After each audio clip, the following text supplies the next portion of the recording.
और 100 दिन का जश्न क्या रेखा गुप्ता जी उनकी झुग्गियों की, गरीबों की झुग्गियां तोड़वा के मनाना चाह रही हैं क्या? सिर्फ बड़े बड़े वादे करने से और रीलबाजी करने से, फोटोबाजी करने से जनता का भला नहीं होगा, देश का भला नहीं होगा। जब आप गरीबों की, दलितों, पिछड़ों और जो असहाय लोग हैं उनकी बद्दुआएं लेंगे तो उससे आपको लाभ नहीं मिलेगा, हानि होगी। इसी तरीके से कि किसी अमीर ने अगर इंक्रोचमेंट कर रखा है तो उसके घर तोड़े गए हो, उससे तो बकायदा समझौते होते हैं, उससे फंड लिया जाता है, उसको टैक्स में छूटें दी जा रही है। इस अधिकार का हनन खुद सरकार कर रही है। इसका मतलब सरकार का जो काम है वो असंवैधानिक है। संस्थाओं को, बड़े बड़े जो पूंजीपति हैं उनको फायदा देने के लिए साफ तौर पे एक साजिश कर रहे हैं और इस साजिश का शिकार गरीब जनता हो रही है। जब प्रधानमंत्री वो काम कर देंगे तो हम कह भी नहीं सकते। आखिर आखिर मोदी जी चुप क्यों है? आज विजय माल्या का भी एक वीडियो, एक उनका पॉडकास्ट वायरल हो रहा है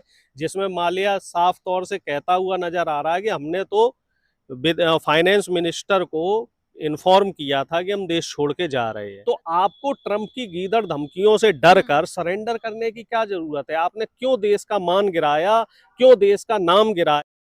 नमस्कार, मैं पूनम और आप देख रहे हैं विस्तार भारत। जिस तरीके से आपने देखा कि लगातार दिल्ली पर बुलडोजर का जो काज है वो गिरती हुई नजर आ रही है। आपको बता दें कि इसमें कहीं ना कहीं कोर्ट भी शामिल है, कोर्ट की रजामंदी भी है। लेकिन सवाल ये खड़ा होता है कि जिस तरीके से आपने देखा कि तमाम दिल्ली वासी, झुग्गी रेडी पटरी वालों के घर उजाड़े जा रहे हैं, उनका कहीं ना कहीं व्यवसाय छीना जा रहा है और दिल्ली सरकार ये कहती है कि दिल्ली का विकास हो रहा है। रेखा गुप्ता जो दिल्ली की सीएम है वो अपने 100 दिन को सेलिब्रेट कर रही हैं, लेकिन वहीं आपने देखा कि तमाम जगह पर रेडी पटरी वाले, झुग्गी झोपड़ी वाले अपने आंसू पोंछ रहे हैं। तो इसी मुद्दे पे बातचीत करने के लिए हमारे साथ प्रोफेसर अरुणेश यादव मौजूद हैं। सीधा सर से जानने की कोशिश करेंगे कि जिस तरीके से भाजपा सरकार दिल्ली में गारंटी लाई थी, जहां झुग्गी वहीं मकान, मोदी जी का नारा था, उसको लेकर क्या कहेंगे, सीधा जानने की कोशिश करेंगे। सर बहुत बहुत स्वागत है आपका विस्तार भारत में। जिस तरीके से आपने देखा कि चुनाव से पहले मोदी जी ने लगातार रैलियां की दिल्ली में और मोदी जी का नारा था कि जहां झुग्गी वहीं मकान, उस पर क्या कहेंगे और बुलडोजर एक्शन को लेके किस तरीके से देख रहे हैं?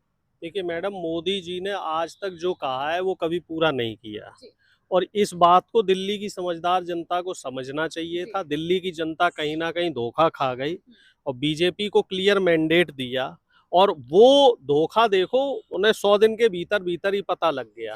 प्रधानमंत्री ने अगर कहा था कि झुग्गी के बदले मकान देंगे तो पहले बीजेपी को मकान बनवाने चाहिए थे, उसके बाद झुग्गियों को की जो तोड़फोड़ है वो होनी चाहिए। साथ ही साथ सुप्रीम कोर्ट की इस बुलडोजर एक्शन पे गाइडलाइन, बड़ी क्लियर गाइडलाइन है कि किसी भी व्यक्ति को अगर उसका अवैध कब्जा भी है, अवैध रूप से भी रह रहा है, तो पहले आप उसके पुनर्विस्थापन की पूरी समुचित व्यवस्था कराएं, उसके रहने का इंतजाम कराएं, उसके बाद उसको वहां से हटाया जाए। तो दिल्ली सरकार साफ तौर पे इस गाइडलाइन का उल्लंघन करती हुई नजर आ रही है। जो गरीब जनता है, चाहे वो किसी भी जाति की हो, किसी भी धर्म की हो, वो इस देश की जनता है, इस देश का वोटर है, इस देश का नागरिक है, उसे यहाँ पे रहने का एक मौलिक और संवैधानिक अधिकार है। इस अधिकार का हनन खुद सरकार कर रही है। इसका मतलब सरकार का जो काम है वो असंवैधानिक है। और 100 दिन का जश्न क्या रेखा गुप्ता जी उनकी झुग्गियों की, गरीबों की झुग्गियां तोड़वा के मनाना चाह रही हैं क्या? इतने गरीबों की बद्दुआएं लेकर आप अच्छे से सरकार चला सकते हैं?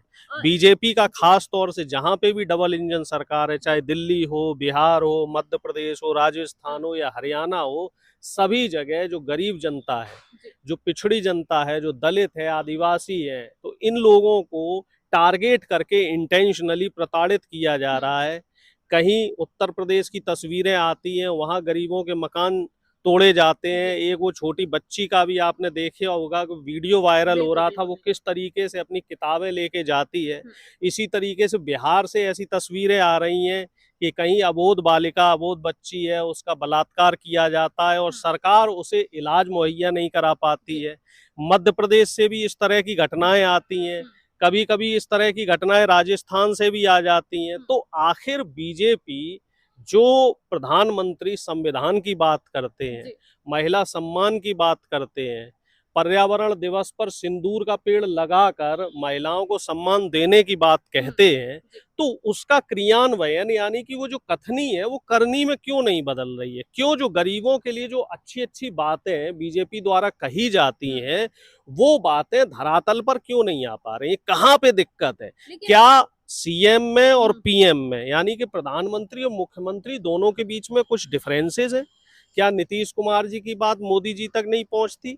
क्या रेखा गुप्ता जी की बात मोदी जी तक नहीं पहुंचती? आखिर मोदी जी चुप क्यों है? आखिर बीजेपी की जो स्ट्रेटजी बनाने वाले लोग हैं ये चुप क्यों है?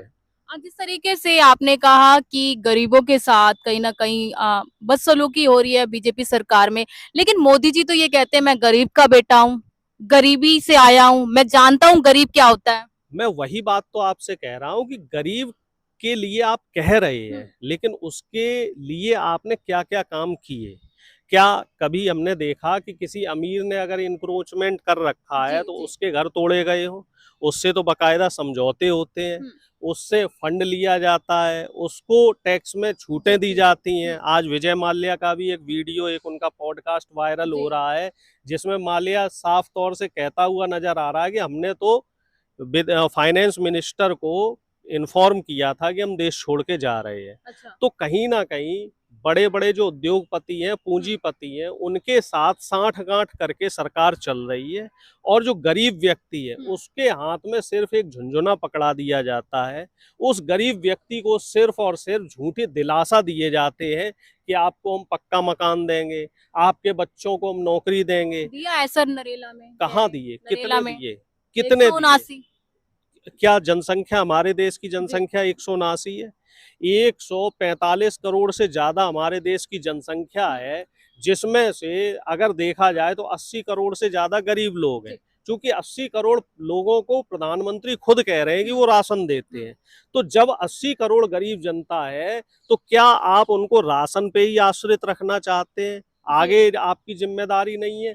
दूसरी तरफ एक खबर ये भी आ रही है कि पिछले 10 साल में 90,000 से ज्यादा, लगभग 92,000 सरकारी प्राइमरी विद्यालय बीजेपी ने बंद कर दिए हैं। और अब उत्तर प्रदेश के मुख्यमंत्री ये कह रहे हैं कि आसपास की एक ग्राम सभा में जो 5-6 गांव है, अगर उसमें 5-6 सरकारी स्कूल है तो उनका समायोजन किया जाएगा। अच्छा, एक स्कूल बना हाँ, भीतर खाने बात ये चल रही कि उत्तर प्रदेश में लगभग 27,000 सरकारी प्राइमरी स्कूल बंद होने की कगार पे हैं। मध्य प्रदेश में ये डाटा थोड़ा सा ज्यादा है, वहाँ 32,000 सरकारी प्राइमरी स्कूल और बंद हो रहे हैं। अगर हम डिग्री कॉलेज और यूनिवर्सिटीज की बात करें तो वहां भी पहले जहां पे शिक्षकों की संख्या मान लीजिए 100 होती थी तो वो संख्या अब घटा के 30 कर दी गई है। जब विद्यालयों में और यूनिवर्सिटीज में शिक्षक नहीं होंगे, प्रोफेसर्स नहीं होंगे, तो जाहिर सी बात है बच्चे वहां एडमिशंस नहीं लेंगे, बच्चे प्राइवेट इंस्टीट्यूशंस की तरफ जाएंगे। तो प्रधानमंत्री और बीजेपी इस समय निजी संस्थाओं को, बड़े बड़े जो पूंजीपति हैं, उनको फायदा देने के लिए साफ तौर पे एक साजिश कर रहे हैं और इस साजिश का शिकार गरीब जनता हो रही है। जो इस देश का दलित है, जो पिछड़ा है, अति पिछड़ा है, आदिवासी है, वो परेशान हो रहा है। सर, जैसे आपने यूपी की बात की, अभी आपने देखा कि बांके बिहारी मंदिर को कहीं ना कहीं सरकारी संस्था बनाने की कोशिश की जा रही है, जिसको लेके तमाम वहाँ के जो पुराने लोग हैं जो मंदिर की देखरेख करते हैं वो लोग विरोध कर रहे हैं। तो उस पे क्या कहेंगे? और आपने देखा कि कॉरिडोर के लिए भी अब सुप्रीम कोर्ट ने ऐलान कर दिया कि कॉरिडोर बनेगा, लेकिन जो तमाम लोग हैं जो वहाँ पे बसे हुए हैं उनके घर उजड़े जाएंगे, उस पर क्या कहेंगे? देखिए, अयोध्या में भी इसी तरीके से हजारों गरीब घर उजाड़े गए थे और उसका खामियाजा बीजेपी ने भुगता।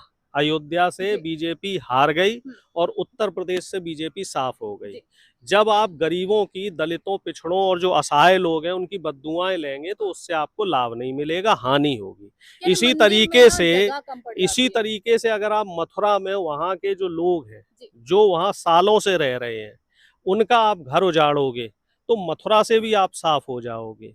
पहले तो आप पूरब से गए, अब आप पश्चिम से भी जाओगे और इतनी बद्दुआएं लेकर हमें नहीं लगता, गरीब आदमियों की बद्दुआएं लेकर बीजेपी चैन से शासन कर पाएगी। और दूसरी बात इसमें ये है कि तमाम मुद्दे हैं इस देश में, महंगाई के मुद्दे हैं, युवाओं की बेरोजगारी के मुद्दे हैं। इसी बीच में मुझे ध्यान आया कि एक नोटिफिकेशन उत्तर प्रदेश सरकार द्वारा जारी किया जाता है कि लगभग 1,90,000 शिक्षकों की भर्ती की जाएगी और उस नोटिफिकेशन को शाम को डिलीट कर कर दिया जाता है। अच्छा। तो सरकार आखिर जो एक बेरोजगारी, उत्तर प्रदेश की जो समस्या है, सबसे ज्यादा बेरोजगार इस समय उत्तर प्रदेश में है, उस पे काम क्यों नहीं कर रही है? जो लगभग 2 लाख सरकारी पद उत्तर प्रदेश में प्राइमरी और जूनियर लेवल पे जो शिक्षक है शिक्षा विभाग में, उसमें खाली है। तो सरकार पहले उधर काम करे। ये मंदिर मस्जिद और गुरुद्वारे, इनकी लड़ाइयां हम बाद में भी लड़ लेंगे, क्योंकि सबसे पहले जो देश की जनता है उसका एक जो मौलिक अधिकार है वो रहता है रोटी कपड़ा और मकान का। पहले आप उस पे ध्यान दीजिए, दवाई मुफ्त कीजिए, कमाई की तरफ ध्यान दीजिए, पढ़ाई की तरफ ध्यान दीजिए। फिर धर्म कर्म तो देखो साहब श्रद्धा का विषय है कि आप राम मंदिर आपने चलो बना दिया, बहुत अच्छी बात है, अब आप कृष्ण मंदिर भी बनवाइए, सब बनवाइए, लेकिन ऐसा ना हो कि आपके 5 साल के कार्यकाल की जब उपलब्धि का लेखा जोखा लिया जाए कि आपने 5 साल में क्या किया, तो आप सिर्फ यही बताएंगे पाएंगे साहब हमने राम मंदिर बनाया। बोले जी इसके अलावा क्या किया? बोले इसके अलावा क्या राम मंदिर बनाया? विश्व गुरु ही तो बना रहे मोदी जी। नहीं, विश्व गुरु कहाँ बन रहे हैं? अभी बोलते हैं विदेशों में अभी डंका बज रहा है। हिंदुस्तान पाकिस्तान की लड़ाई हुई, विश्व का कौन सा ऐसा देश है जो खुल के हमारे साथ आया? कोई एक देश का नाम हमें बता दीजिए। और पाकिस्तान के साथ सैकड़ों देश खड़े हो गए। हमारे दोस्त खड़े थे ना, डोनाल्ड ट्रम्प। ट्रम्प तो खुद मोदी जी को धमका रहे हैं। उनका कल फिर से ट्वीट आया है कि उन्होंने व्यापारिक दृष्टिकोण से इस युद्ध को बंद करवाया, और प्रधानमंत्री अब तक ये नहीं बोल पाए कि ट्रम्प झूठ बोल रहे हैं। और राहुल गांधी जी जो कह रहे हैं कि मोदी जी सरेंडर कर गए, तो उसमें गुरेज क्या है? जाहिर सी बात है कि जब प्रधानमंत्री मोदी जी के लिए ऐसे शब्द यूज करेंगे राहुल गांधी, जब प्रधानमंत्री वो काम कर देंगे तो हम कह भी नहीं सकते। आखिर जब पूरा विपक्ष और पूरा देश आपके साथ है, देश की सेना लड़ने को तैयार है, पाकिस्तान को नेस्तो नाबूद करने को तैयार है, तो आपको ट्रम्प की गीदड़ धमकियों से डर कर सरेंडर करने की क्या जरूरत है? आपने क्यों देश का मान गिराया, क्यों देश का नाम गिराया और विदेशों में हमारी थू थू करवा दी? भाई अगर हम विश्वगुरु बन रहे थे तो हमें करके भी दिखाना चाहिए था। इस बार अच्छा मौका था। जिस तरीके से 1971 में पाकिस्तान के 2 टुकड़े हुए थे, 1 मिनट और लूंगा, तो उसी तरीके से अच्छा मौका था। पीओके को अलग कर देते, बलूचिस्तान को अलग कर देते, बलूचिस्तान आजाद हो सकता था। ऐसे ही मौके बनते हैं। और सिर्फ भाषण देने से, सिर्फ बड़े बड़े वादे करने से और रीलबाजी करने से, फोटोबाजी करने से जनता को भला नहीं होगा, देश का भला नहीं होगा। देश का भला तब होगा जब आपकी नीतियां ठोस हों और उनपे ठोस तरीके से काम किया जाए। तो अरुणेश यादव सर मौजूद थे। जिस तरीके से आपने देखा कि लगातार दिल्ली में बुलडोजर का एक्शन चल रहा है और दिल्ली सरकार अपने 100 दिन को सेलिब्रेट कर रही है। और आपको बता दें कि यूपी से भी अब ये खबर आ रही है कि जो तमाम बांके बिहारी मंदिर के आसपास जितने भी घर हैं उनको भी तोड़ा जाएगा, क्योंकि मंदिर को बड़ा करना, क्योंकि मंदिर में आने जाने में बहुत सारी प्रॉब्लम होती है, समस्याएं होती हैं। तो सर का कहना है कि जिस तरीके से बीजेपी ने राम मंदिर बनवाया और वहां के तमाम झुग्गी झोपड़ी और घर तुड़वाए, उसका नतीजा बीजेपी को मिला है। और दिल्ली में भी आप देख रहे हैं कि बीजेपी का बुलडोजर का एक्शन चल रहा है। तो आप लोगों की क्या राय है? क्या दिल्ली में जिस तरीके से बुलडोजर एक्शन चल रहा है उसको चलना चाहिए या रुकना चाहिए? मैं पूनम, आप देख रहे हैं विस्तार भारत।